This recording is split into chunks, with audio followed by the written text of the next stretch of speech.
તો મિત્રો આજે આપણે જાણીશું કે ગુજરાતની અંદર જો તમે હોટેલ કે રિસોર્ટ બનાવી રહ્યા છો તો એના ઉપર કેટલી સબસિડી મળે છે, કઈ સબસિડી મળે છે અને કેવી રીતે સબસિડી મળે છે.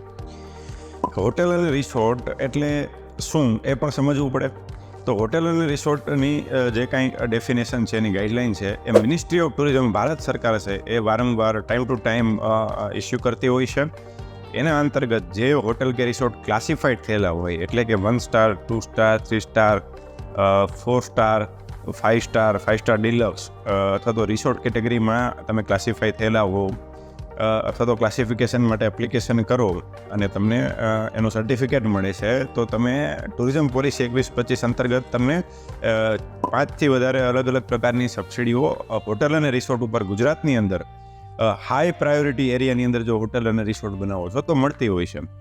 ખાસ કરીને ટુરિઝમ પોલિસી 21-25ની અંદર હોટલ અને રિસોર્ટની સબસિડી માટે સરકારે હાઈ પ્રાયોરિટી એરિયાનું લિસ્ટ જાહેર કરેલું છે.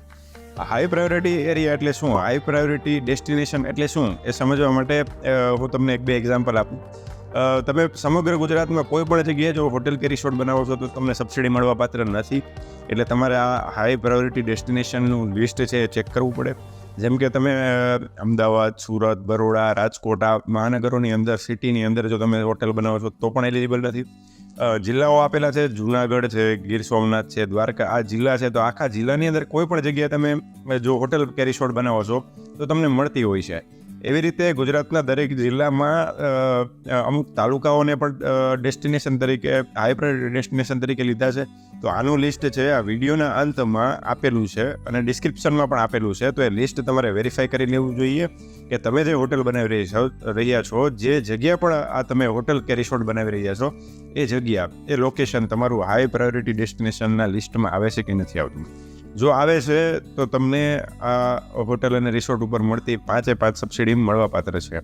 જો તમે ગુજરાતની અંદર સ્પેસિફિક કરેલા હાઈ પ્રાયોરિટી ડેસ્ટિનેશન એરિયાની અંદર, વિસ્તારની અંદર હોટલ અને રિસોર્ટ બનાવી રહ્યા છો તો તમને આ 5 પ્રકારની સબસિડી મળે છે. પહેલી સબસિડી છે કેપિટલ સબસિડી મળતી હોય છે. તમે કરેલા કોસ્ટ ઉપર સ્ટેટ હવે 20% અથવા 15% એવી રીતે કેપિટલ સબસિડી મળે છે. બીજી છે એ 100% તમારી જે ઇલેક્ટ્રિસિટી ડ્યુટી છે એ અને સ્ટેમ્પ ડ્યુટી, જે લેન્ડ પરચેસ કરવા ઉપર અથવા તો લીઝ ઉપર લેવા માટે જે સ્ટેમ્પ ડ્યુટી આપણે આપેલી હોય, એ સ્ટેમ્પ ડ્યુટી અને રજિસ્ટ્રેશન ફી છે 100% રિએમ્બર્સ થતી હોય છે. અને ખાસ કરીને માર્કેટ ડેવલપમેન્ટ આસિસ્ટન્ટ મળતું હોય છે. 3જા નંબરની જે સબસિડી છે માર્કેટ ડેવલપમેન્ટ આસિસ્ટન્ટ, એટલે કે તમે તમારો સેલ્સ કરવા માટે અલગ અલગ પ્રકારના ફેર, એક્ઝિબિશન અને એક્સપોની અંદર પાર્ટિસિપેટ કરો છો તો એનો જે ખર્ચ છે એ પણ તમને એના ઉપર પણ અમુક ટકા જે સબસિડી મળતી હોય છે, જેને કહીએ છીએ માર્કેટ ડેવલપમેન્ટ આસિસ્ટન્ટ. સાથે સાથે જ્યારે ગો ગ્રીનનો જે કન્સેપ્ટ ચાલી રહ્યો હોય છે એન્વાયરન્મેન્ટને ધ્યાનમાં રાખીને વર્લ્ડ લેવલે, ત્યારે જો તમારું હોટેલ અને રિસોર્ટનું બિલ્ડિંગ છે ગ્રીન બિલ્ડિંગ તરીકે કે સસ્ટેનેબલ ટુરિઝમના કન્સેપ્ટ અંતર્ગત બનેલું હોય અને ગ્રીન બિલ્ડિંગ કે સસ્ટેનેબલ ટુરિઝમ માટેનું સર્ટિફિકેશન તમે લો છો, તો આ સર્ટિફિકેશન લેવા માટેનો જે ખર્ચ થાય છે એના પર પણ તમને સબસિડી મળે છે, 4થા નંબરની. અને 5મા નંબરની સબસિડી જે મળે છે પેરોલ સબસિડી મળતી હોય છે. એટલે કે તમે તમારા વિસ્તારની અંદર લોકોને રોજગારી આપો, ટુરિસ્ટ ગાઈડ તરીકે તમે અપોઇન્ટ કરો અને તમે જે ટુરિસ્ટ ગાઈડને સેલરી આપો છો એના ઉપર તમને સબસિડી મળતી હોય છે. તો આ 5 પ્રકારની સબસિડી આપણે હોટેલ અને રિસોર્ટ ઉપર ગુજરાત સરકાર આપી રહી છે. આપણે સમજીએ કે કઈ સબસિડી મળે છે. કેપિટલ સબસિડી મળતી હોય છે. હોટેલ અને રિસોર્ટ ઉપર 20% કેપિટલ સબસિડી મળે છે. હા, 20% કેપિટલ સબસિડી મળે છે. એટલે કે તમે કરેલો જે હોટેલ બનાવવા માટે કે રિસોર્ટ બનાવવા માટેનો જે ખર્ચ કરો છો, ઇન્ફ્રાસ્ટ્રક્ચર ડેવલપ કરી રહ્યા છો, એના માટેનો એલિજિબલ કેપિટલ ઇન્વેસ્ટમેન્ટ તમારું જે છે એના ઉપર તમને સ્ટેટ હવે 20% મળતા હોય છે. તો આ 20% કેવી રીતે ગણવા, કેવી રીતે સબસિડી કેલ્ક્યુલેટ કરવી એને થોડી ડિટેલમાં સમજીએ. મેં અગાઉ કીધું એ મુજબ તમારી હોટેલ કે રિસોર્ટ છે એ તમારે મિનિસ્ટ્રી ઓફ ટુરિઝમમાં ક્લાસિફાઈડ કરાવવી પડતી હોય છે. 1 સ્ટાર છે, 2 સ્ટાર છે કે 3 સ્ટાર છે, 4 સ્ટાર, 5 સ્ટાર કે 5 સ્ટાર ડિલક્સ. તો આ જે કેટેગરી છે એના મુજબ ગવર્મેન્ટે તમારું જે ટોટલ બાંધકામ છે, ટોટલ બિલ્ટઅપ એરિયા છે, જેટલા સ્ક્વેર ફીટ થાય છે એના ઉપર એક રેટ આપેલું છે. જેમ કે તમે 1 સ્ટાર કરો છો તો 1700 રૂપિયા પર સ્ક્વેર ફીટ છે. 2 સ્ટાર કરો છો તો 1700 રૂપિયા પર સ્ક્વેર ફીટ છે. તમે 3 સ્ટાર હોટલ કરો છો તો 2125 રૂપિયા પર સ્ક્વેર ફીટ છે. 4 સ્ટાર કરો છો તો 2550 રૂપિયા પર સ્ક્વેર ફીટ છે. 5 સ્ટાર કે 5 સ્ટાર ડિલક્સમાં જાઓ છો તો 3400 રૂપિયા પર સ્ક્વેર ફીટ જે છે એ total eligible capital investment cost ગણવામાં આવે છે. ઉદાહરણથી સમજીએ કે માની લો કે તમે 5 સ્ટાર હોટલ કરી રહ્યા છો, એ પણ હાઈ પ્રાયોરિટી ડેસ્ટિનેશનની અંદર જ કરો છો. સે ફોર એક્ઝામ્પલ સોમનાથમાં કરો છો, તો કારણ કે સોમનાથ છે, ગીર સોમનાથ જિલ્લો આવે છે હાઈ પ્રાયોરિટી ડેસ્ટિનેશન એરિયામાં, એટલે તમારું લોકેશન આવે છે કે નહીં ચેક કરવાનું. સોમનાથની અંદર આપણે માની લઈએ કે 5 સ્ટાર આપણે હોટેલ બનાવી રહ્યા છીએ, અને આ 5 સ્ટાર હોટેલ છે એ 50,000 સ્ક્વેર ફીટની છે, બિલ્ટઅપ એરિયા એનો 50,000 સ્ક્વેર ફીટ છે એવું માનીએ આપણે. તો એમાં 3400 રૂપિયા પર સ્ક્વેર ફીટ જે નિર્ધારિત કર્યા છે એના મુજબ ટોટલ 17 કરોડનો ખર્ચ થતો હોય છે આ બાંધકામમાં. બની શકે કે તમે 17 કરોડથી વધારે પણ ખર્ચ કરેલો હોય, પણ ગુજરાત ટુરિઝમ છે એ ટોટલ 17 કરોડને માન્ય ગણશે સબસિડીનું કેલ્ક્યુલેશન કરવા માટે. અને આ જે સબસિડીનું કેલ્ક્યુલેશન છે 20% મુજબ થાય તો 17 કરોડના 20% એટલે કે 3 કરોડ અને 40 લાખ રૂપિયા જેવી સબસિડી તમને મળતી હોય છે આ એક્ઝામ્પલની અંદર. તો આના મુજબ તમે તમારું કોસ્ટિંગ કેટલું આવે છે, તમારા ટોટલ બિલ્ટઅપ એરિયા કેટલા સ્ક્વેર ફીટ થાય છે કેલ્ક્યુલેટ કરી લો, અને કયા સ્ટારની અંદર તમે જઈ રહ્યા છો, 1 સ્ટારથી લઈને 5 સ્ટાર ડિલક્સ સુધીમાં કેમાં જાઓ છો, એના મુજબ તમારા 1700, 2125, 2550 અને 3400માંથી જે લાગુ પડે છે એના મુજબનું અંદાજિત તમે કોસ્ટિંગ ગણી શકો છો, જે તમારું એલિજિબલ ફિક્સ કેપિટલ ઇન્વેસ્ટમેન્ટ થાય છે, અને એના 20% કેપિટલ સબસિડી મળવા પાત્ર છે. અને ખાસ કરીને આ જે ઇન્ફ્રાસ્ટ્રક્ચરનું જે કોસ્ટનું કેલ્ક્યુલેશન છે એ અત્યારની જે ગાઈડલાઇન છે, આજની તારીખ સુધીની ગાઈડલાઇન છે એના મુજબ આ રીતે છે. ભવિષ્યમાં આનો કેલ્ક્યુલેશન સચોટ રીતે કેવી રીતે કરવું એના માટેની સેપરેટ ગાઈડલાઇન પણ આવી શકે છે ટુરિઝમ તરફથી, અને એના ઉપરથી સબસિડી કેલ્ક્યુલેટ થશે. પણ અંદાજિત તમને અંદાજ આવી જશે કે 17 કરોડના પ્રોજેક્ટની અંદર, 5 સ્ટાર પ્રોજેક્ટની અંદર મને 3 કરોડ ને 40 લાખ જેવી કેપિટલ સબસિડી મળે છે. તો આપણે સમજીએ કે કેપિટલ સબસિડી આપણને કેવી રીતે મળે છે, એક્ઝામ્પલ સાથે સમજીએ. તો હવે બીજા નંબરની સબસિડી જે છે, જે 100% એક્ઝમ્પશન મળે છે ઇલેક્ટ્રિસિટી ડ્યુટી ઉપર અને સ્ટેમ્પ ડ્યુટી અને રજિસ્ટ્રેશન ફી ઉપર, એના વિશે સમજીએ. દોસ્તો, આ જે સબસિડી છે એ તમારું જ્યારે ઇલેક્ટ્રિસિટી બિલ આવતું હોય છે તો એની અંદર 15% જેવી ઇલેક્ટ્રિસિટી ડ્યુટી લાગતી હોય છે.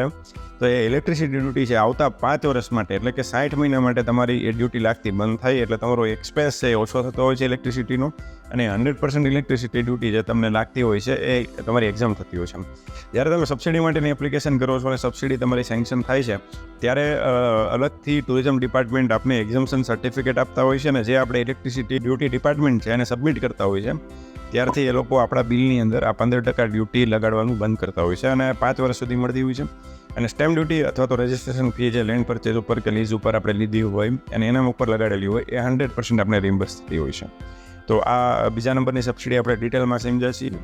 હવેની જે સબસિડી છે આપણે સમજીએ.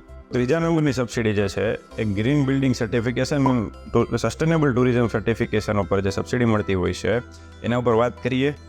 જ્યારે કોઈ પણ ટુરિઝમ યુનિટ કે સર્વિસ પ્રોવાઈડર છે, ટુરિઝમ સર્વિસ પ્રોવાઈડર છે એ ગ્રીન બિલ્ડિંગ સર્ટિફિકેશન કે સસ્ટેનેબલ ટુરિઝમ સર્ટિફિકેટ નોટિફાઈડ કરેલી એજન્સી પાસેથી જ્યારે લેતા હોય છે ત્યારે એના ઉપર સબસિડી મળતી હોય છે. આ નોટિફાઈડ કરેલી જે એજન્સીઓ છે એ છે IGBC, જેને આપણે કહીએ Indian green building council, green rating for integrated habitat assessment. આ પણ એક એજન્સી છે જેના પાસેથી આપણે આ ગ્રીન સર્ટિફિકેટ લઈ શકતા હોય છે. લીડરશિપ ઇન એનર્જી એન્વાયરમેન્ટ જે ડિઝાઇન થતી હોય છે આ એક એજન્સી છે લીડ કરીને, અને સાથે સાથે ગ્લોબલ સસ્ટેનેબલ ટુરિઝમ કાઉન્સિલ છે GSTC. આ 4 એજન્સી છે જેની પાસેથી આપણે ગ્રીન બિલ્ડિંગ જે સર્ટિફિકેટ લઈએ અથવા તો સસ્ટેનેબલ ટુરિઝમનું સર્ટિફિકેટ લઈએ છીએ તો એના ઉપર આપણે જે સર્ટિફિકેશન કોસ્ટ આવે છે એના 50% સુધીની સબસિડી મળતી હોય છે, અને મેક્સિમમ 10 લાખ સુધીની સબસિડી મળતી હોય છે. આ જે નોટિફાઈડ કરેલી એજન્સીઓ છે એની પાસેથી આપણે 2 પ્રકારના જે સર્ટિફિકેટ લેતા હોઈએ છીએ, એક ગ્રીન બિલ્ડિંગ સર્ટિફિકેટ અને એક સસ્ટેનેબલ ટુરિઝમ સર્ટિફિકેટ લેતા હોઈએ છીએ. તો આના ઉપર આપણે સબસિડી મળતી હોય છે. ગુજરાતના કોઈ પણ ખૂણામાં આપણે આ હોટલ કે રિસોર્ટ બનાવીએ તો આમાં સબસિડી મળે છે. આ સબસિડી આખા ગુજરાતમાં મળે છે, એટલે આની અંદર હાઈ પ્રાયોરિટી ડેસ્ટિનેશનમાં જ સબસિડી હોટલ કે રિસોર્ટ બનાવી છે તો સબસિડી મળે છે એવું નથી. એટલે આખા ગુજરાતની અંદર જો હોટલ કે રિસોર્ટ બનાવી રહ્યા છો તો ગ્રીન બિલ્ડિંગ સર્ટિફિકેટ લેવા ઉપર આપણે 50% કેપિટલ સબસિડી મળે છે. જે ખર્ચ થાય છે એના 50% અને મેક્સિમમ 10 લાખ રૂપિયા મળતા હોય છે. એટલે કે તમે માની લો 30 લાખ રૂપિયાનો ખર્ચ કરો છો તો 50% લેખે 15 લાખ થતા હોય, પણ મેક્સિમમ 10 લાખ મળે છે આપણે. એટલે 10 લાખથી વધારે નહીં, અને મેક્સિમમ 50% જે ગ્રીન બિલ્ડિંગ સર્ટિફિકેટ લેતા હોય છે એનો. પરંતુ આપણે જે ગ્લોબલ સસ્ટેનેબલ ટુરિઝમ સર્ટિફિકેટ લઈએ છીએ એમાં પણ 50% કેપિટલ સબસિડી મળે છે, પરંતુ મેક્સિમમ 5 લાખ સુધી મળે છે. એટલે તમે 20 લાખનો ખર્ચો કરીએ છીએ સસ્ટેનેબલ ટુરિઝમ સર્ટિફિકેટ માટે, તો એના 50% લેખે 10 લાખ નહીં, પરંતુ મેક્સિમમ 5% મળે છે. એટલે આ લિમિટને ધ્યાનમાં રાખી અને તમે આ સબસિડી માટે એપ્લાય કરી શકો છો, આખા ગુજરાતની અંદર એપ્લાય કરી શકો છો.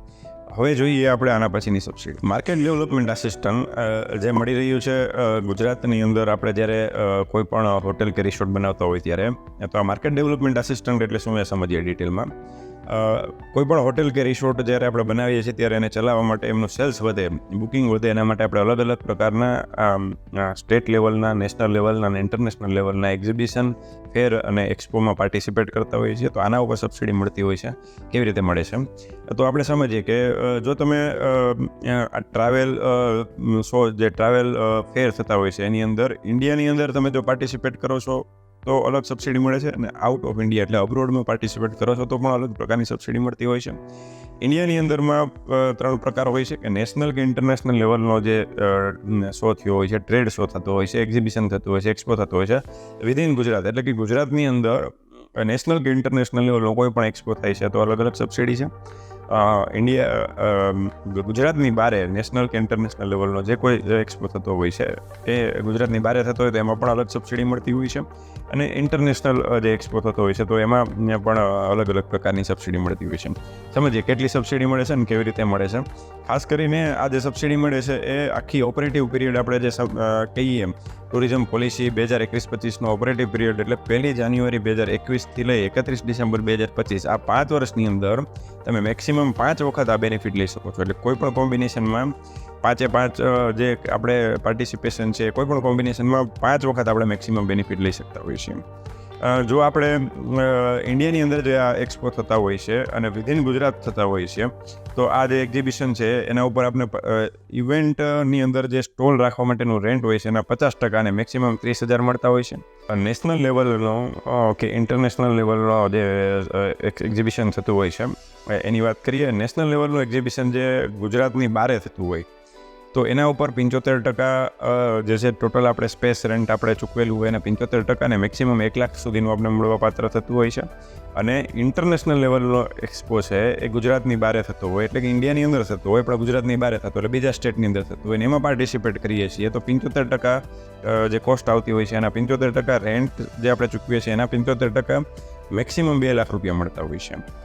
અને ઇન્ટરનેશનલ લેવલનું એક્ઝિબિશન થતું હોય, જે આઉટ ઓફ ઇન્ડિયા થતું હોય છે, અબ્રોડ થતું હોય છે, તો એની અંદર આપણે જે ટોટલ કોસ્ટ છે એના સ્પેસ રેન્ટના 60% મળતી હોય છે, અને મેક્સિમમ પર ઇવેન્ટ 5 લાખ રૂપિયા મળતા હોય છે. અને એની સાથે સ્પેસ રેન્ટના 60% અને મેક્સિમમ 5 લાખ સાથે જે એરફેર હોય છે એ પણ આપણે મળતું હોય છે. રાઉન્ડ ટ્રીપ એક વ્યક્તિ માટે મળતું હોય છે, અને આ એરફેર જે છે એ ઇકોનોમિક એરફેર મળતું હોય છે, અને મેક્સિમમ 40,000 સુધીનું મળતું હોય છે. તો આ માર્કેટ ડેવલપમેન્ટ આસિસ્ટન્ટ આપને ગુજરાતની અંદર હોટલ અને રિસોર્ટને ગવર્મેન્ટ આપી રહી છે, જેથી કરીને એક વખત ગુજરાતની અંદર તમે ઇન્વેસ્ટમેન્ટ કરો છો, ટુરિઝમ સેક્ટરની અંદર ઇન્વેસ્ટમેન્ટ કરો છો, હોટલ અને રિસોર્ટની અંદર ઇન્વેસ્ટમેન્ટ કરો છો, તો તમે સસ્ટેન કેવી રીતે કરી શકો, ડેવલપમેન્ટ કેવી રીતે કરી શકો, તમારું માર્કેટિંગ કરી શકો, એના માટેનું આ સપોર્ટ કરવાનો ગુજરાત સરકારનો એક ઉમદા હેતુ છે.